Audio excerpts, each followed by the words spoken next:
Vamos ouvir o professor Paulo Moura, o cientista político, um homem sensato. Análise da tarde com Paulo Moura.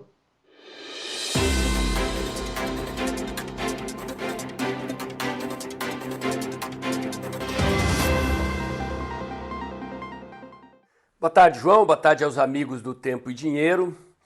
E esta segunda-feira amanheceu triste para o agronegócio brasileiro e para todos os brasileiros patriotas.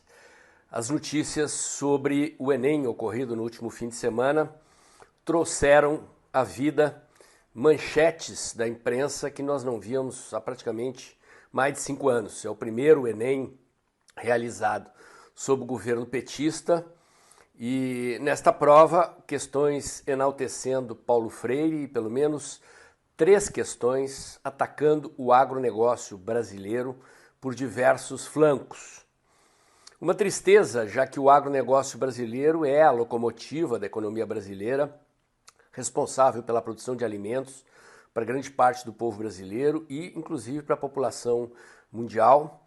Um agronegócio competitivo de ponta, que consegue competir com o agronegócio de outros países, inclusive sofrendo o enfrentamento de barreiras climáticas, barreiras ambientais, enfim, pretextos para impedir o livre mercado e mesmo assim consegue colocar alimentos na boca da população mundial a preços competitivos e está sendo demonizado pelo governo nomeado no final do ano passado, porque simplesmente esse governo não gosta ideologicamente do agronegócio, sabe que o agronegócio é patriota, conservador, defende valores tradicionais da família, da propriedade privada, e isto incomoda sobremaneira governos progressistas.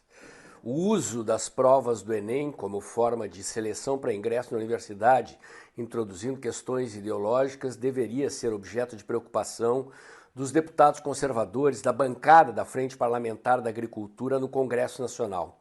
Não há outro caminho para resistir e tentar reverter esse cenário que não o da legislação. Hoje, o Congresso Nacional possui poderes que não possuía no passado, é estratégico ao agronegócio reagir a estes ataques e defender a propriedade privada, defender o agronegócio como um todo. A Frente Parlamentar da Agricultura é uma bancada com cerca de 300 votos, mas infelizmente nem sempre está atenta, articulada e nem sempre revela a capacidade de reagir à altura de desafios como esses, de enfrentar a ofensiva da esquerda contra o agronegócio brasileiro. Fica aí a reflexão.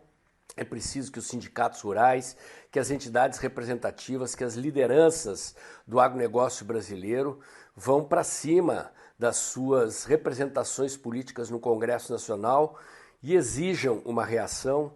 Eventualmente, parte dessa reação passa por criar uma legislação que impeça o governo de ideologizar as provas do Enem, as provas do concurso público. Não imaginem que não vai acontecer isso de novo e não imaginem que isso se restrinja às provas do Enem. É característica desse tipo de governo ideologizar os critérios de acesso aos cargos públicos, a seleção para as universidades.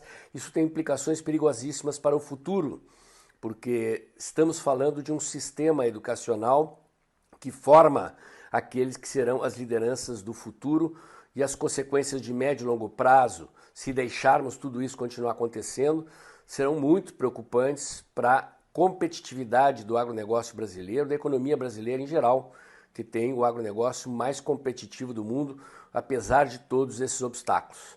Hora de agir, meus amigos. Pressão nos deputados e senadores, pressão da Confederação Nacional da Agricultura. Vamos mobilizar os sindicatos, as entidades representativas do agronegócio para tentar barrar a continuidade desse tipo de coisa. Por hoje era isso, João. Um grande abraço e até amanhã.